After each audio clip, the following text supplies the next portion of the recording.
Hi hello నమస్తే welcome to విజయ మా ఊరు ఆడియో బుక్స్ ఛానల్. నేను విజయలక్ష్మిని. ఫ్రెండ్స్, నవల స్రవంతిలో శ్రీ యండమూరి వీరేంద్రనాథ్ గారి నవల తులసిదళం ఆడియోగా వినిపిస్తున్నాను కదా. మరి ఈరోజు తులసిదళం నవల ఆడియో 8వ భాగం వినిపించబోతున్నాను. మరి ఆలస్యం చేయకుండా కథలోకి వెళ్ళిపోదాం. ఆ ఇంట్లో విషాద ఛాయలు దట్టంగా అలుముకొని ఉన్నాయి. అప్పటికి 7వ రోజు. పాప శరీరం నీలంగా మారడం మరింత ఎక్కువైంది. డాక్టర్ పార్థసారథి బ్రాంకోస్కోప్తో పరీక్ష చేశాడు. మామూలు విషయాలకు చలించని శ్రీధర్కి కూడా ఆ పరీక్ష చూస్తుంటే కళ్ళ నీళ్లు తిరిగాయి. బల్ల అంచున పాపని పడుకోబెట్టి తల క్రిందకు వేలాడేశారు. నోరు, మెడ, రొమ్ము ఒకే సరళ రేఖలో ఉండేటట్టు అమర్చి ఒక స్టీల్ ట్యూబ్ పొడుగ్గా గొట్టంలా ఉంది ఆమె నోటి నుండి గొంతు ద్వారా అతి కష్టం మీద లోపలికి తోశారు. బ్రాంకోస్కోప్లో ఎయిర్ ట్యూబ్ని పరీక్ష చేసి వాటిలో ఏ దోషము లేదని డాక్టర్లు నిర్ణయించారు. దోషం ఎందులోనూ లేదు, కానీ పాప శుష్కించిపోతుంది. ఈ చివర 4 రోజుల్లోనూ మరీను. తలలో గోక్కుంటే జుట్టు పాయలు పాయలుగా ఊడిపోతుంది. పళ్ళ చిగుళ్లలో నుంచి రక్తం వస్తుంది. ఒకదానికి కారణం విటమిన్ సి లోపమైతే రెండో దానికి ఎలపేషియా ఏరియాటా. ప్రతి దోషానికి ఏదో ఒక రోగ కారణం కనబడుతుంది. అన్నిటికీ వెనక మూల కారణం ఏంటో డాక్టర్ సారథికి తెలియడం లేదు. ముందు బ్రాంకోస్పాడం అనుకున్నాడు, కానీ అతడి అభిప్రాయం మార్చుకున్నాడు. పెరిఫరల్ ఫెయిల్యూర్ ఏమో అన్న అనుమానాన్ని ధృవీకరించే విషయం శ్రీధర్ చెప్పాడు. పాప కళ్ళు మండుతున్నాయని ఏడుస్తుంది. చాలాసేపు బుజ్జగిస్తే మిగతా విషయాలు చెప్పింది. చెవులు కూడా సరిగ్గా వినిపించటం లేదు. కానీ పాలు పితికినప్పుడు ధార చెంబులో పడిన శబ్దం, అగ్గిపుల్ల గీచిన శబ్దం, బ్లేడు పడిన చప్పుడు, ఊరపిచ్చుకల కిచకిచలు వినిపిస్తుంది. మనుషుల స్వరం మాత్రం బిగ్గరగా మాట్లాడితే గానీ వినిపించడం లేదు. పూర్తిగా వినిపించదని కాదు, స్పష్టంగా అర్థం కాదు. బ్యాటరీ అయిపోయే ముందు ట్రాన్సిస్టర్ ప్రసారంలో గందరగోళంలా ఉంటుంది. Peripheral failure. రామయ్య చెప్పిందంతా ఇస్మాయిల్ విన్నాడు. చాలాసేపు మౌనంగా ఉన్నాడు. రామయ్య అతడి వైపే ఆతృతగా చూడసాగాడు. ఇది చేతబడి కాదు అన్నాడు ఇస్మాయిల్. చేతబడి చేస్తే ఆ లక్షణాలను చెప్పేయవచ్చు. ఆ వ్యక్తికి బలహీనత ముఖ్య లక్షణం అయి ఉంటుంది. రోజురోజుకి శరీరం కృశించిపోవడం మొదలు పెడుతుంది. కాళ్ళు నేల మీద పెట్టలేనంత బలహీనత మొదలవుతుంది. చేతబడిలో మనిషి ఒక అవయవం ముందు శిథిలమవడం ప్రారంభమవుతుంది. అది కాలైనా కావచ్చు, గుండైనా కావచ్చు. ఆ మనిషి తర్వాత పడే బాధలన్నీ ఆ అంగం కృశించిపోవడం వలన వచ్చినవే అయి ఉంటాయి. రోజులు గడిచే కొద్దీ దాని ప్రభావం మిగతా శరీరం మీద ఉంటుంది. అంతేకాక చేతబడి చేయబడిన వారు తీసుకొని చస్తారు. 7 రోజుల్లోనే అన్ని విపరీతాలు కనబడ్డాయంటే అది నిశ్చయంగా చేతబడి కాదు. ఇస్మాయిల్ ఆగి అన్నాడు. అది కాక పాపకి ఇంతకు ముందు జరిగిన చేతబడికి విరుగుడు చేశాం. నిశ్చయంగా చేతబడి చేసినవాడో చేయించినవాడో చచ్చిపోయి ఉంటాడు. ఇంత జరిగాక మళ్ళీ వాళ్ళు ప్రయత్నిస్తారనుకోను. రామయ్య ఈ మాటకు నిరాశ చెందాడు. 4 రోజుల నుండి వేధిస్తున్న అనుమానం నిజమవ్వాలని అతడు కోరుకున్నాడు. అదే నిజమైతే తిరుగుబడి చేయించి పాపను రక్షించుకోవచ్చు. కానీ ఇస్మాయిల్ నిశ్చయంగా ఇది చేతబడి కాదని చెబుతున్నాడు. ఇంకోసారి చూడు బాబు అన్నాడు రామయ్య. ఇస్మాయిల్ మాట్లాడలేదు. మళ్ళీ రామయ్యే అన్నాడు. మా ఇంట్లో సరస్వతి అని ఒకడున్నాడు. అవును, చెప్పావు కదా, అతడేగా పాప వెంట్రుకలు తీసుకున్నది. రామయ్య తలూపాడు. అతడు బాగానే ఉన్నాడా? ఉన్నాడు. అయితే చేసినవాడు చచ్చిపోయి ఉంటాడు చెప్పాడు ఇస్మాయిల్. ఈ సరస్వతి ఇంకెవరితోనైనా చేయించి ఉండొచ్చుగా? ఇస్మాయిల్ తన మొదటి మాట మీదే నిలబడ్డాడు. రామయ్య నిరాశతో లేచి వెళ్ళొస్తాను అన్నాడు. ఇస్మాయిల్ తలూపాడు. రామయ్య వెళ్ళిపోతుంటే అటే చూస్తూ నిలబడ్డాడు. కాదు, నిశ్చయంగా ఇది చేతబడి కాదు అనుకున్నాడు. అందులో అనుమానం లేదు.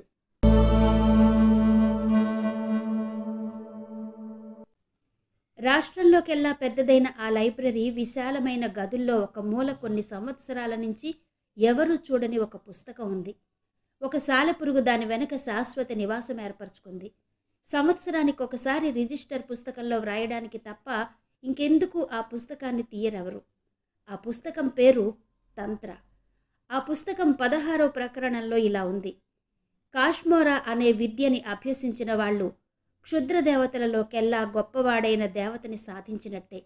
అయితే దాన్ని సాధించడానికి అష్టానందాలు వదిలిపెట్టాలి. అంటే బ్రహ్మానందం, ఆత్మానందం, అద్వైతానందం మొదలైనవి వదిలిపెట్టాలి. అష్టార్ఘ్యములు విసర్జించాలి. నవవిధ స్థాయి భావాలకి అతీతుడై ఉండాలి. ఇవన్నీ దాదాపు అసాధ్యం కాబట్టే కాష్మోరా అనే విద్య దూరమైంది.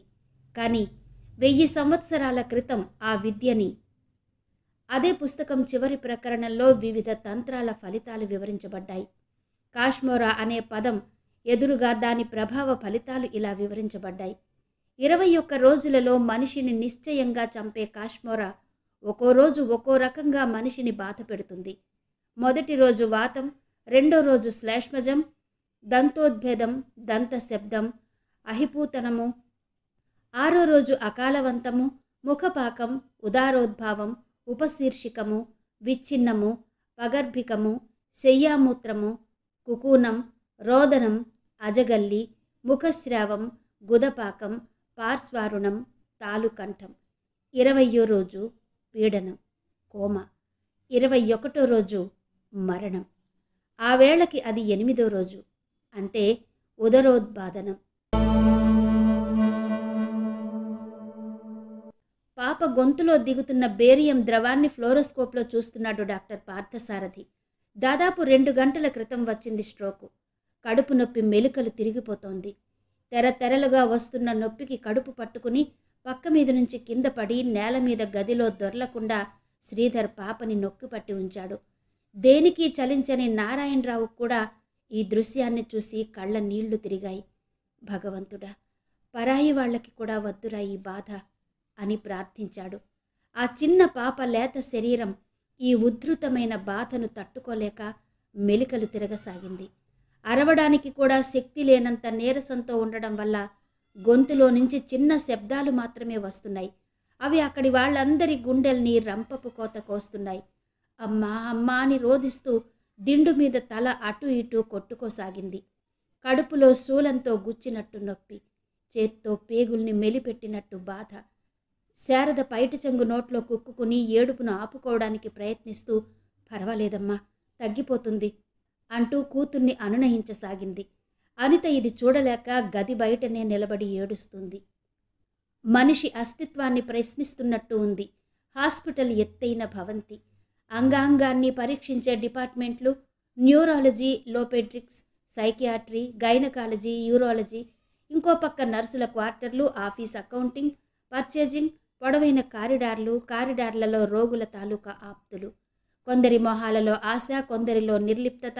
మొత్తం ప్రపంచం అక్కడ కనబడుతుంది.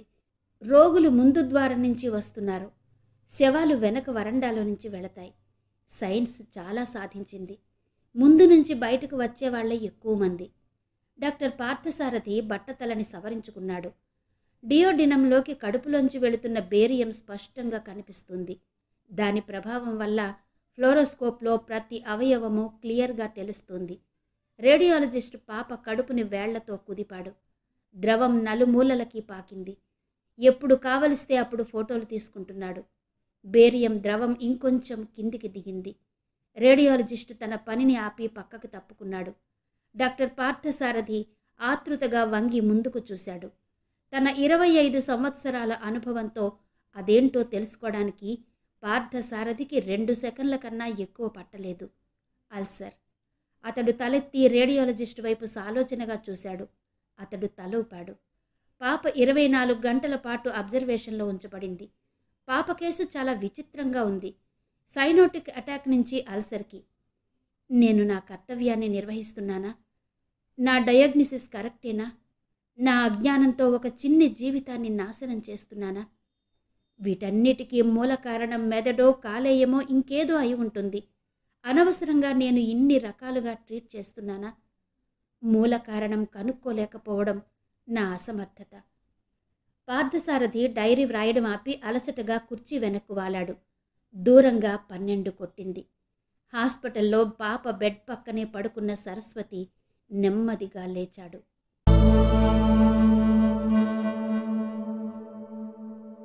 రాత్రి 1 గంట అయింది. శారద కిటికీ దగ్గర నిలబడి శూన్యంలోకి చూస్తూ ఉంది. ఈ 10 రోజుల్లోనూ ఆమె సగమైంది. తల దువ్వుకోలేదు, బొట్టు కూడా సరిగ్గా పెట్టుకోలేదు. లోపల ఆమె ఎంత కుమిలిపోతుందో అతడికి తెలుసు. నెమ్మదిగా శారదా అని పిలిచాడు. ఆమె వెనుతిరగలేదు. అతడు లేచి దగ్గరకు వెళ్ళాడు. చేతిని ఆమె తల మీద వేసి నెమ్మదిగా లాలనగా స్పృశించాడు. ఏ మాట వివరించలేని భావాన్ని ఆ స్పర్శ చెబుతుంది. తెలుసు శారదా, నాకు తెలుసు నీ బాధ. ఉన్నది ఒక్కగానొక్క కూతురు, మరి పిల్లలు పుట్టరు. మన ఇంటి జ్యోతి గాలికి టపటపా కొట్టుకుంటుంది. నా ఈ 2 చేతులతోనూ ఆ దీపం ఆరిపోకుండా ఉండడానికి శతవిధాలా ప్రయత్నిస్తూనే ఉన్నాను. దేశంలోకెల్లా పెద్ద డాక్టర్లు శక్తివంచన లేకుండా తమ కర్తవ్యం నిర్వహిస్తున్నారు. ఇంకేం చెయ్యాలి అన్నాడతను. పాపని జెస్లోకి తీసుకెళ్దామా అడిగాడు. ఆమె మాట్లాడలేదు. రేపు పార్థసారథితో మాట్లాడతాను. అతను ట్రీట్ చేస్తున్నప్పుడు అతడిని అడగడం ధర్మం అన్నాడతను. ఆమె నెమ్మదిగా తలెత్తి అతడి వైపు చూసింది. చిన్న స్వరంతో అడిగింది, అసలు పాపకేంటి, ఏమైంది అంది. తన దగ్గర సమాధానం లేనట్టు అతను మౌనం వహించాడు. ఆ మౌనం ఆమెను మరింత కృంగదీసింది. కట్టలు తెంచుకుని రాబోయిన దుఃఖాన్ని నొక్కిపట్టి తన పక్క దగ్గరకు నడిచింది. శారదా అన్నాడతను. ఆమె దిండులో తలదాచుకుని రోదించసాగింది. ఏడుపు మనసుకు శాంతినిస్తే ఓదార్చడం కన్నా ఏడవనివ్వడమే మంచిది. అతడు లేచి గదిలో నుంచి బయటకొచ్చాడు. డైనింగ్ రూంలోకి వెళ్ళి ఫ్రిడ్జ్లో నుంచి ఐస్ బాక్స్ తీసుకుని కారిడార్లోకి వెళ్ళి కూర్చున్నాడు. ఫ్రెండ్స్కి పార్టీ ఇవ్వడం కోసం ఉంచిన బాటిల్ విప్పాడు. చీకట్లోకి చూస్తూ తాగడం మొదలుపెట్టాడు. తెల్లవారే వరకు తాగుతూనే ఉన్నాడు. తూర్పు నుంచి ఒక వెలుగు కిరణం సన్నగా ఆకాశంలో పైకి వచ్చింది. పక్షులు నిద్రలేవడం మొదలుపెట్టాయి. శారద కళ్ళు తెరిచింది. అవతలి పక్క మీద భర్త లేకపోవడం గమనించలేదు. లేచి క్రిందికి వచ్చింది. పాప ఆ రోజు ఏమీ గొడవ చేయకుండా నిద్రపోవడం సంతృప్తినిచ్చింది. పూజ గదిలో దేవుని ముందు చేతులు జోడించింది. పాపకి త్వరగా నయం చెయ్యి స్వామి అని ప్రార్థించింది. ఆమె పూజ గదిలో నుంచి బయటకొచ్చేసరికి 7:15 మళ్ళీ ఇంకోసారి పాప గదిలోకి వెళ్ళింది. ఇంకా తను నిద్ర లేకపోవడంతో దుప్పటి సరిగ్గా కప్పి బయటకొచ్చింది. కారిడార్లో నడుస్తూ అనిత గది ముందు ఆగింది. ప్రతిరోజు 6:30కే లేచే అనిత ఇంకా లేవలేదేంటా అని తలుపు తోసింది. దగ్గరగా వేసి ఉన్న తలుపు నెమ్మదిగా తెరుచుకుంది. అంతే, ఆమె పెద్దగా పెట్టిన కేక ఆ భవంతి గోడల మధ్య ప్రతిధ్వనించింది. వరుసగా ఒకటి తర్వాత ఒకటి ఆమె కేకలు పెడుతూనే ఉంది. గది మధ్య ఫ్యాన్ రాడ్కి అనిత శరీరం వేలాడుతుంది అచేతనంగా. భార్య కేక వినిపించి శ్రీధర్ కుర్చీలో నుంచి లేచాడు. రాత్రంతా నిద్ర లేకపోవడం వల్ల తూలాడు.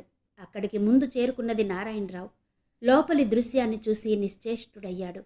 శారద పెడుతున్న కేకలు అతడిని లోకంలోకి తీసుకొచ్చాయి. అక్కని పక్కకి తొలగించి ఒక్కంగలో లోపలికి ప్రవేశించాడు. బల్ల దగ్గరగా లాగి పైకెక్కి ముడి వదులు చేశాడు. శరీరం ఒక్కసారిగా కింద పడకుండా చెయ్యి వేసి నెమ్మదిగా దింపాడు. బతికి ఉన్నప్పుడు ఆమె చేరువ కాలేదు. ఇప్పుడు నిర్జీవమైన ఆ శరీరం అచేతనంగా అతనికి దగ్గరైంది. దింపుతూ అతను అనుకున్నాడు, అనిత, నీ ఈ చావుకి కారణం ఎవరైనా సరే ప్రాణాలతో వదిలిపెట్టను అనుకున్నాడు. ఎప్పుడూ ఏ భావమూ కనబడని అతడి మొహంలో ఇప్పుడో భావం కనబడుతుంది, పగ.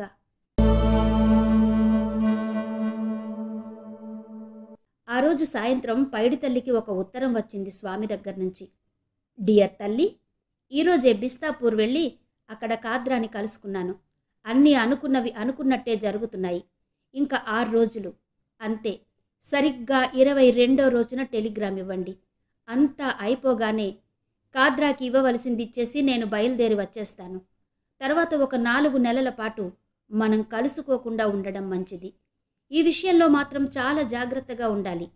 నేను ఇన్ని రోజులు ఆ ఊళ్ళో లేకపోవడమే నాకు సాక్ష్యం. పాపని డాక్టర్ రోజూ పరీక్షిస్తున్నారని వ్రాశావు. ఎంతమంది డాక్టర్లు కలిసినా ఏమీ చెయ్యలేరు. ఆ విషయంలో ధీమాగా ఉండవచ్చు. డాక్టర్లు పరీక్షించడం మంచిదే. తర్వాత స్లో పాయిజనింగ్ జరిగిందని మన మీద కేసు పెట్టడానికి వీలుండదు. ఏ న్యాయస్థానానికి అందని మంత్రశక్తి మన వైపున్నంతకాలం ఎవరూ మనని ఏమీ చెయ్యలేరు. సరస్వతి ఏమంటున్నాడు? మీరు కులాసాగా ఉన్నారని తలుస్తాను. ఇంకో 6 రోజులు అంతే. స్వామి. చదివి పైడితల్లి అగ్గిపుల్ల వెలిగించి ఉత్తరాన్ని అంటించాడు. కిటికీలో నుంచి మండుతున్న కాగితాన్ని కిందికి పడేశాడు. రాత్రంతా దట్టంగా పడిన మంచుతో తడిసిన గడ్డి మీద పడింది ఉత్తరం. అతడికి నవ్వొచ్చింది. చాలా కాలం తర్వాత నవ్వాడు. కులాసా అన్న పదం తలుచుకుని. కులాసా. వెనక్కి వాలి కూర్చుంటూ అతడు మళ్ళీ నవ్వుకున్నాడు. అనిత జ్ఞాపకం వచ్చింది. అనుకున్న దానికంటే చాలా సులభంగా, తొందరగా జరిగిపోయిందది. అతడి ఆలోచనలు 2 రోజులు వెనక్కి వెళ్ళాయి. ఏమైంది? కనుక్కున్నావా? అతడొచ్చేసరికి అనిత ఆతృతగా అడిగింది. లేదు సిన్నమ్మా, నాకు తెలిసిన వాళ్ళందరినీ అడిగాను. కాస్మోర్ అంటే ఏంటో ఎవరికి తెల్దట. పైడితల్లి అన్నాడు. ఆమె మొహం వాడిపోయింది. ఎలా? ఇప్పుడెలా? అంది బేలగా. పర్లేదులే, రేపు చూద్దాం. అతడు మామూలుగా అన్నాడు. ఇనుము బాగా కాలిన తర్వాత దెబ్బతీయాలి. రోజు దాటి రోజొస్తుంటే పాప మరణానికి దగ్గరవుతుంది అంది అనిత. నాకు తెలుసు, చూద్దాం అన్నగా. అనిత అతడి చేతులు పట్టుకుంది. అలా కాదన్నయ్యా, నువ్వే చెయ్యాలి ఏమైనా. ఆమె కళ్ళలో నీళ్లు గిర్రున తిరిగింది. ఈ ఇంట్లో ఎవరూ నా మాట నమ్మరు. చిన్నపిల్లనని మాట తోసేస్తారు. నువ్వొక్కడివే నా బాధను అర్థం చేసుకున్నావు. అన్నయ్య, ప్లీజ్, ఎలాగైనా కనుక్కో. ఏం చేస్తే పాప బ్రతుకుతుందో కనుక్కో. ఆమె కంఠం రుద్ధమైంది. అతడు దీర్ఘంగా ఆలోచిస్తూ ఉండిపోయాడు. ఆమె అన్నది, కావాలంటే నా దగ్గర కొద్దిగా డబ్బుంది. అప్పుడప్పుడు దాచుకున్నది 500 దాకా ఉన్నది. అది ఖర్చు పెడదాము. ఆమె కంఠంలో కనబడుతున్న అమాయకత్వం ఎవరి గుండెనైనా కరిగించేలా ఉంది. అక్కర్లేదు సెల్లమ్మా అన్నాడతడు. నేనుండగా డబ్బు ప్రసక్తే లేదు. ఇక ఈ విషయం గురించి నువ్వు ఆలోచించుకు. 2 రోజుల్లో అంతా నేను సరిచేస్తాను. ఈ శాతబడిని విడగొట్టేవాడు ఎక్కడున్నా పట్టుకుని నేను తీసుకొస్తాను. 2 రోజులు టైం ఈ సాలు. నా మీద నమ్మకం ఉంచు అన్నాడు. అతడి మీద నమ్మకం ఉంచి ఆమె వెళ్ళిపోయింది. 2 రోజుల అవసరం లేకపోయింది. మరుసటి రోజే అతడు కబురు తెచ్చాడు. అతడి మొహం సంతృప్తితో వెలిగిపోతుంది. అతడేదో కనుక్కుని వచ్చి ఉంటాడని అనిత చూడగానే గ్రహించింది. ఏమైందన్నయ్య అడిగింది. పాయిడి తల్లి తలుచుకుంటే సాధించలేందుండదమ్మా. ఆమె టెన్షన్ భరించలేక చెప్పు అంది ఆతృతగా. ఈ కాస్మోర గురించి తెలిసిన వాడిని ఒకరిని పట్టుకున్నాను సెల్లమ్మా. ఏ చెయ్యాలో చెప్పినాడు. కానీ అదంతా విన్న తర్వాత నాకు అనిపించింది, పాపకి అది కాకపోతేనే బాగుంటుందని. అయితే మాత్రం ఆ విషానికి ఇరుగుడు. ఆగాడతను. లేదా? ఆమె ఆందోళనగా అడిగింది. ఉంది, కానీ అతడు మాట మార్చి, ముందు అసలు పాప కాదో కాదో చూడాలి కదా అని 2 పొట్లాలు జేబులో నుంచి తీశాడు. అందులో తెల్ల పొడి ఉంది. ఒకదాని మీద తుప్పమని ఊశాడు. పొట్లాన్ని అనిత ముందు పెడుతూ, నువ్వు ఉమ్మేసినమ్మా అన్నాడు. ఆమెకు అర్థం కాలేదు. ఎందుకు అంది. చెప్తాగా. ఆమె కూడా అలాగే చేసింది. తెల్లటి పొడిలో ఏ మార్పు లేదు. మంత్రించిన మైదా పిండి సెల్లం మీది అన్నాడు. ఇదే చెబుతుందట. ఎవరికి శాతబడి చేసింది? ఇదిగో ఈ 2వ పొట్లను తీసుకెళ్ళి పాప చేత ఊహించి ఏం జరిగింది చెప్పు. ఏమి జరగకపోతే అది శాతబడి కాదు. ఆమె మొహంలో రకరకాల భావాలు మిశ్రితమై ఉన్నాయి. ఆందోళన, ఆతృత, ఆశ అన్నీ. వణుకుతున్న చేతులతో పొట్లం తీసుకుంది. ఇప్పుడే వస్తానని చెప్పి తడబడుతున్న అడుగులతో తులసి ఉన్న గదిలోకి వెళ్ళింది. గదిలో శారద ఉండడం చూసి బయటే నిలబడింది. 5 నిమిషాల పాటు ఆతృతని అతి కష్టం మీద అణుచుకుంటూ. శారద బయటకు వెళ్ళాక ఆమె పాప దగ్గరికి వెళ్ళింది. 24 గంటలు హాస్పిటల్లో సూపర్విజన్లో ఉంచబడిన పాప ఇంటికొచ్చి 16 గంటలయింది. పాపా నెమ్మదిగా పిలిచింది. తులసి కళ్ళు తెరిచింది.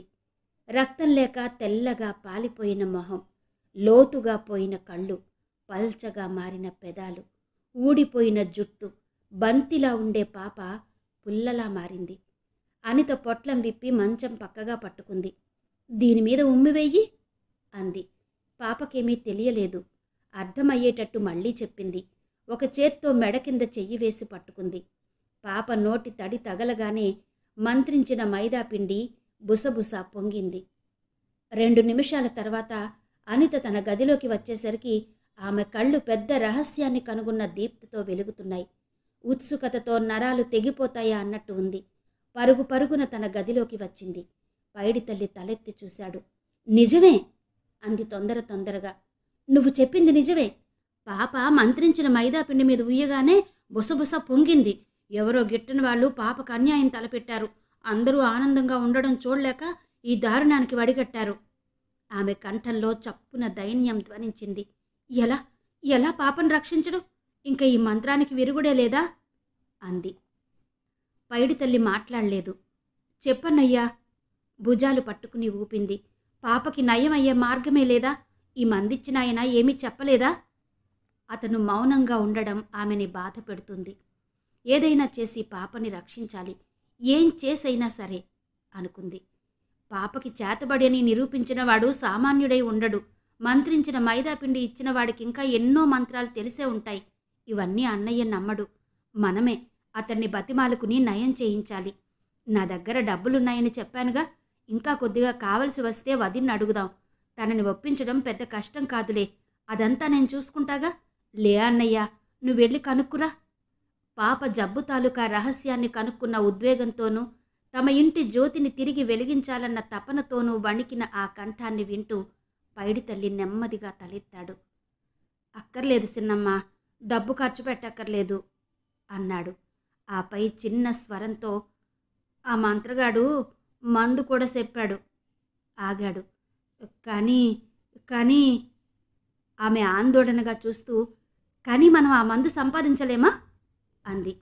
అతను మాట్లాడలేదు. తరువాత అన్నాడు, అదేమంత కష్టమైన మందు కాదు సిన్నమ్మ. అయితే ఆలోచనల మధ్య తటపటాయించాడు. ఆ గదిలో నిశ్శబ్దం ఆమెకు భరించరానిదయింది. అతడు నిర్ణయానికి వచ్చినట్టు తలాడ్డంగా ఊపి,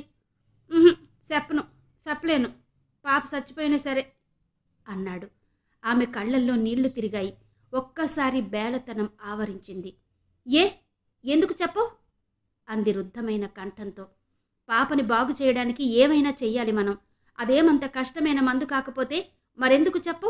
పాపంటే నీకు ప్రేమ లేదు అంది. ఉంది అన్నాడు. ఆమె మాటల్ని మధ్యలో ఆపుచేస్తూ, కానీ పాపకు పట్టిన దెయ్యాన్ని వదిలించాలంటే డబ్బు విషయంలో పెద్ద ఖర్చు కాకపోయినా మన జీవితాలకు సంబంధించినంత వరకు అది చాలా పెద్ద పరిహారం సిన్నమ్మా. అందుకే దాన్ని చెప్పే ముందు ఇంత ఆలోచిస్తున్నా. ఏంటది? పాపకి పట్టింది కాస్మోరా అనే క్షుద్రదేవతని చెప్పినానుగా సిన్నమ్మ ఇంతకు ముందే. ఆమె తలూపింది. క్షుద్రదేవతలకు ఉండేవన్నీ క్షుద్ర కోరికలే సిన్నమ్మ. అందుకే అవి అందరూ మంచోళ్ళుండే ఇంట్లో చేరతాయి. ఏదేవైనా వాటి కోరిక తీరిస్తే వెళ్ళిపోతాయి. అన్నిట్లోకి కాస్మోరా అనేది మరీ క్షుద్రమైందట సిన్నమ్మ. అది తృప్తి చెందాలంటే ఆమె ఊపిరి బిగ్గబట్టి అతడి వైపే చూస్తోంది. అది తృప్తి చెందాలంటే ఈ ఇంట్లో ఒక అనాసారం జరగాల. అది ఎలాంటి అనాసారం అంటే, ఆగాడు అతను. తీరని కోరికలతో చచ్చిపోయిన ఆత్మలు, కుత్సితమైన కోరికలతో మరణించిన వాళ్ళు కాస్మోరాన్ని ఆశ్రయిస్తారట. ఇదంతా నాకు ఆ మంత్రగాడే చెప్పాడు సిన్నమ్మ. అసలు ఆ దేవత అంటేనే కుత్సితమట. ఆ ఇంట్లో నుంచి అది పోవాలంటే ఈ ఇంటోళ్ళిద్దరు కలియాలి. ఆ ఇద్దరు తండ్రి కూతుల్లో అన్న చెల్లెల్లో అయి ఉండాలి సిన్నమ్మ. ఇదంతా చెప్పనన్నది అందుకే. ఇవన్నీ అయ్యే పనులు కావు. సరిగ్గా 12ంటికి కలియాలట. ఆ కల్మసాన్ని చూసి శుద్రదేవత తృప్తిపడి వెళ్ళిపోద్దట. అతడు చెప్పడం ఆపి ఆమె వైపు చూశాడు. ఆమె మొహం తెల్లగా పాలిపోయింది. పెదవులు వణుకుతున్నాయి. తను వింటున్నది నిజమో అబద్ధమో అర్థం కావడం లేదు. ఇలాంటి విషయాలుంటాయని కూడా ఊహించలేదు ఎప్పుడు. పైడితల్లి అంటున్నాడు, నువ్వు ఇవన్నీ ఆలోచించకు సిన్నమ్మ. ఆలోచించి మనసు పాడు చేసుకోవడం తప్ప ఇంకేముంది ఇందులో. అందుకే ఇవన్నీ నీకు చెప్పనంది. మన పాపను వదులుకోవాల్సిందే. ఆ క్షుద్రదేవతని సంతృప్తిపరచడం మన చేత కాదు. ఏ తండ్రి ఒప్పుకుంటాడు కూతురిని సరసడానికి? ఏసే ఒప్పుకుంటుంది సెల్లమ్మ అన్నతో కలియడానికి అన్నాడు అతను. ఆమె ఆలోచిస్తోంది. పైడితల్లి అక్కడి నుంచి లేచి తోటలోకి వెళ్ళిపోయాడు. 5 నిమిషాల తర్వాత అనిత అక్కడికి వెళ్ళింది. ఆ దెయ్యం వెళ్ళిపోవాలంటే రక్తం పంచుకుని పుట్టిన అన్నయ్యే. ఆ తర్వాత ఏం చెప్పాలో ఆమెకు తెలియలేదు. ఆమె భావం గ్రహించినట్టుగా అతను అన్నాడు, అక్కర్లేదు సెల్లమ్మా, వరుసకి అన్నయ్య అయినవాడు చాలు అన్నాడు. ఆమె మాట్లాడలేదు. ఆమె దగ్గరగా అతనొచ్చాడు. నువ్వేం ఆలోచిస్తున్నావో నాకు తెలుసు.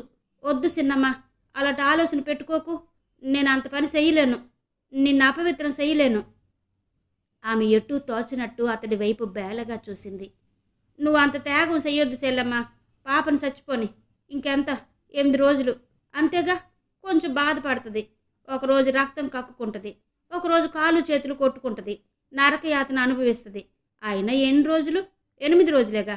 మనకి పాప మీద ఎంత ప్రేమైనా ఉండని, ఎందుకని మన జీవితాలు పాడు చేసుకుంటామా? పాప చచ్చిపోతే ఇంకో నెల అయ్యాక ఆ విషయం అంతా మర్చిపోతాం. అంతేగా. ఆ ప్రేమలు అభిమానాలు అంతా బూటకం అన్నాడతను. కాదు కాదు అందామె. పాప మా ప్రాణం. దాన్ని రక్షించుకోవడానికి నా జీవితం బలైనా సరే పర్వాలేదు అంది అనిత. అమాయకంగా ఊగే కిటికీ తెరలకేసి నిస్సహాయంగా కదులుతున్న మల్లె తీగకేసి ఓ క్షణం చూశాడు. నువ్వింతగా నొక్కి చెబుతుంటే కాదనడానికి నాకు మనసు ఒప్పడం లేదు. కానీ సెల్లమ్మ, ఈరోజు నువ్వు చేస్తున్న త్యాగం ఎంత గొప్పదో మాటల్లో వివరించలేను. మొత్తం ఆడజాతే గర్వించదగ్గ విషయం సిన్నమ్మ ఇది. నా మనసు మాత్రం బాధపడుతూనే ఉంది. కానీ పాప కోసం దాన్ని రాయి చేసుకోవాలా. ఇంకా ఈ విషయం గురించి ఆలోచన వద్దు. ఇది ఎవరికి తెలియాల్సిన అవసరం లేదు కూడా. ఈరోజు రాత్రి 12 గంటలకి కాస్మర చూస్తున్న వేళ అన్న సెల్లిని చూసి సంతృప్తి పడి దెయ్యం వెళ్ళిపోవాలా. పాప రేపు పొద్దున్న కల్లా లేచి ఆడుతూ తిరగాల. అలా పాపని బాగు చేసిన తృప్తి నీకే దక్కాల. ఎల్లు సిన్నమ్మ, రాత్రికి నీ గద్దలుపు తీసుంచు. నేను వస్తాను సరిగ్గా రాత్రి 12 గంటలకి, ఎగ్జాక్ట్లీ అట్ 12 o'clock. గదిలో నిశ్శబ్దము, ఆమె మనసులో ఉద్వేగము మిగిలినవి. అప్పట్నుంచి రాత్రి 12 వరకు ఆమె మనసులో మెదిలిన రకరకాల భావాల్ని వివరించడం ఎవ్వరికీ సాధ్యం కాదు. కాలు కాలిన పిల్లిలా ఇల్లంతా తిరిగింది. కొంచెంసేపు వంటింట్లోకి వెళ్ళి రామయ్య చేసే వంట పని చూసింది. మరికొంతసేపు తన గదిలోకొచ్చి పుస్తకాలు తిరిగేసింది. పాప గదిలోకి వెళ్ళింది. అలా ఉన్నావే? శారద అడిగింది పరీక్షగా చూస్తూ. అనిత ఉలిక్కిపడి ఎలా ఉన్నాను అంది. శారద మాట్లాడలేదు. పాప మెడ దగ్గర దుప్పటి సర్దుతూ ఉండిపోయింది. లైటు వెలుతుర్లో అనిత శారదని పరీక్షగా చూసింది. ఎన్నో రోజుల నుంచి సరిగ్గా తిండి తినకపోవడం వల్ల ఆమె నీరసంగా కొట్టొచ్చినట్టుగా కనిపిస్తోంది. నిజానికి పాప కన్నా శారదే బలహీనంగా ఉంది. శ్రీధర్ ఎంతో బలవంతం చేస్తే 4 మెతుకులు తిని లేచిపోయింది. ఒక సంగతి మాత్రం ఆ ఇంట్లో అందరికీ తెలిసిపోయింది. పాప రోజురోజుకి క్షీణించిపోతుంది. ఇలా అయితే ఇంకొద్ది రోజులలో, చాలా కొద్ది రోజులలో, ఆ పైన ఎవరూ ఆలోచించడం లేదు. డాక్టర్లు ప్రయత్నం చేస్తూనే ఉన్నారు. ఇది చూసావా అంది శారద పాప మొహం చూపిస్తూ. కళ్ళ కింద చర్మం ఉబ్బింది. Loose skin. అనిత చూస్తూ ఉంటే శారద అంది, ఇదంతా ఏంటో, ఈ మహమ్మారి ఇంకా ఎన్ని రోజులు పీడిస్తుందో తెలియడం లేదు. అనిత చప్పున అంది, ఇంకెన్నో రోజులు లేదు, ఒక్కరోజే. శారద విస్మయంగా చూసి, ఒక్కరోజేనా? ఏంటి అంది. చెప్పేద్దామా అనుకుంది అనిత.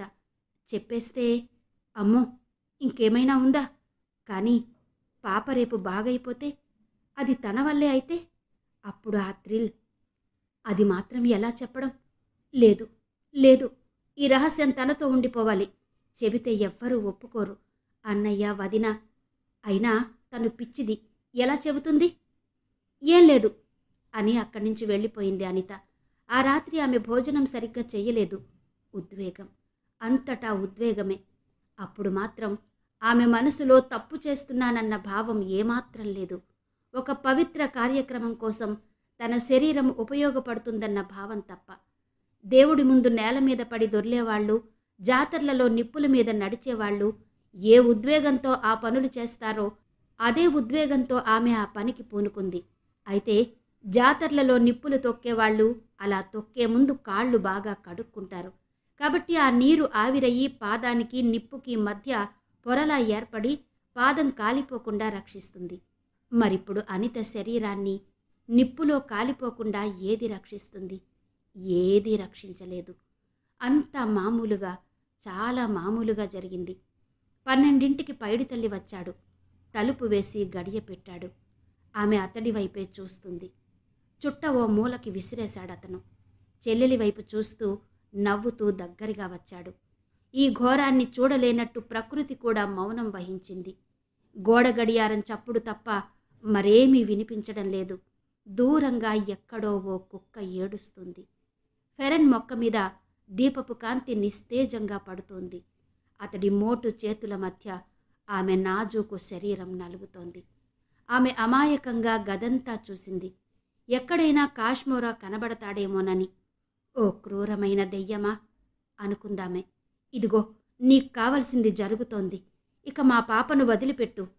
ఆమె భావాలతో సంబంధం లేనట్టు పైడి తల్లి తన పని తను చేసుకుపోయాడు. అంతా అయిపోయాక చుట్ట వెలిగించుకుని తన గదిలోకి వెళ్ళిపోయాడు. ఆమె మిగిలిపోయింది.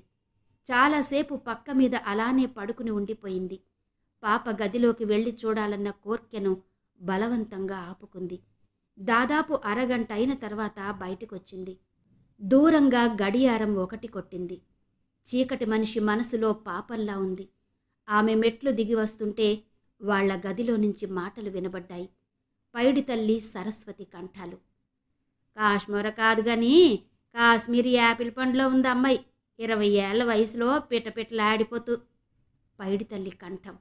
సరస్వతి, నాకు ముందు నీ మీద భలే అనుమానం వచ్చిందిలే అంటున్నాడు. పైడి తల్లి నవ్వు. అవతలి వాళ్ళ అమాయకత్వాన్ని తన అవసరానికి వాడుకోవడం పైడి తల్లి ప్రత్యేకత అన్నాడు. నీ కన్ను అక్కడ పడిందని తెలుసుగాని ఇంత తొందరగా చేతికి చిక్కించుకుంటావు అనుకోలేదు. అందులోనూ అసలేమీ అనుభవం లేని దాన్ని. ఈ విషయంలో మాత్రం కాశ్మీరాకి థ్యాంక్స్ చెప్పుకోవాలి. ఇద్దరూ నవ్వులు. ఆమె మరి వినలేదు. వినడానికి కూడా ఏమీ లేదు. తెల్లగా రక్తం లేనట్టు పాలిపోయిన మొహంతో అక్కడి నుంచి కదిలి తన గదిలోకొచ్చింది. తనెంత ఘోరంగా మోసపోయిందో తలుచుకునే కొద్దీ ఆమెకి దుఃఖం ముంచుకు రాసాగింది. అయినా ఇప్పుడు చేసేదేమీ లేదు. తన గదిలో పక్క మీద పడుకుని తనివి తీరా ఏడ్చిన తర్వాత ఆమె ఆలోచించడం మొదలుపెట్టింది. అసలు తనెందుకు అంత తెలివి తక్కువగా ప్రవర్తించింది? అంత దుఃఖంలోనూ ఆమెకు నవ్వొచ్చింది. పెరట్లో నిధి దొరుకుతుందంటే కన్నబిడ్డను బలిచ్చే తల్లి, మగపిల్లవాడు పుట్టడం కోసం ఇంకొకరి పిల్లవాణ్ణి చంపాలంటే అలా చంపే తండ్రి. వీళ్లకన్నా తనెందులో గొప్పది? వీళ్ల అజ్ఞానం కంటే తన అజ్ఞానం ఏమంత తక్కువది? అందరూ తెలివి తక్కువ వాళ్లే. బిడ్డకు నలతగా ఉంటే దిష్టి తీసి తగ్గకపోతే అప్పుడు డాక్టర్ దగ్గరికి తీసుకెళ్లేవాళ్ళు. పని జరిగితే జుట్టు ఇస్తామని దేవుడికి లంచం పెట్టేవాళ్ళు. వేపమండలతో కొడితే రుగ్మత తగ్గుతుందని భావించే విద్యార్థికులు అందరూ అజ్ఞానంతో బాధపడుతున్న వాళ్లే. అయితే వాళ్ళ లెవెల్స్లో ఎక్కువ తక్కువలుండొచ్చు. ఇప్పుడు తను అజ్ఞానంతో వేసిన అడుగు మాత్రం వెనక్కి తీసుకోలేనిది. ఎంత అజ్ఞానంతో అతడు చెప్పిన మాటల్ని నమ్మింది. అది అప్రస్తుతాంశం. నమ్మింది. పాపకి తగ్గాలి అన్నదొక్కటే అప్పటి కోరిక. మరిప్పుడు చేయవలసిందేంటి? జరిగింది సమీక్షించుకోవడం మాత్రం కాదు. స్త్రీ తన ప్రాణం కన్నా జాగ్రత్తగా రక్షించుకోవలసింది తాను కోల్పోయింది. ఈ రహస్యం ఇంకెవ్వరికీ తెలియకపోవచ్చుగాక. అలా అని ఏమీ సంభవించనట్టు మామూలుగా ఉండగలదా? అయినా ఏం జరిగింది? కండరాల మధ్య కండరాల రాపిడికి మనిషి ఎందుకింత ఇంపార్టెన్స్ ఇస్తున్నాడు? అది అర్థం లేని ప్రశ్న అయి ఉండవచ్చు. కానీ నైతిక విలువల దృష్ట్యా ప్రాముఖ్యత ఉన్న ప్రశ్న. తెలిసి చేసింది తెలియక చేసిందో తప్పు తప్పే. ఈ తప్పుని కప్పిపుచ్చుకుని ఆత్మవంచన చేసుకుని తన జీవితంలోకి ప్రవేశించబోయే యువకుడిని మోసం చెయ్యలేదు. జీవితాంతం వివాహం చేసుకోకుండా గడుపుతానంటే ఎవ్వరూ ఒప్పుకోరు. కారణం అడుగుతారు. తనెంత తెలివి తక్కువగా మోసపోయింది చెబితే నవ్వుతారు. పగలబడి నవ్వుతారు. ఆమెకు కూడా నవ్వొచ్చింది. నవ్వుకుంటూనే ఓ నిర్ణయానికొచ్చింది. పైన ఫ్యాన్ రాడ్ కేసి చూసింది. బీరువాలో నుంచి చీర తీసి దానికి కట్టింది. చివర ముడివేసి బల్ల ఎక్కి మెడకి బిగించుకుని బల్లని కాళ్లతో తోసేసింది. నిమిషం తర్వాత ఆమె ప్రాణం పోయింది. ప్రాణం పోతూ ఉంటే ఆమె అనుకుంది, కోర్కె తీరని మనిషి దెయ్యమవుతుందట. అదే నిజమైతే, పైడి తల్లి, నేను చచ్చి నిన్ను సాధిస్తాను, దెయ్యమై పీడిస్తాను, నువ్వు చచ్చే వరకు వదిలిపెట్టను. ఆమె దెయ్యమైందో లేదో తెలియదు గాని ఆమె కోర్కె మాత్రం తీరింది, నారాయణరావు ద్వారా. ఇంతవరకు తులసీదళం శ్రీ యండమూరి వీరేంద్రనాథ్ గారి నవల ఆడియో 8వ భాగం విన్నారు కదా. మిగిలిన కథ తర్వాతి భాగాల్లో వినిపిస్తాను. మరి ఈ ఆడియో మీద తప్పకుండా మీ అభిప్రాయాలు తెలియజేస్తారు కదూ. మీ అభిప్రాయాల కోసం ఎదురు చూస్తూ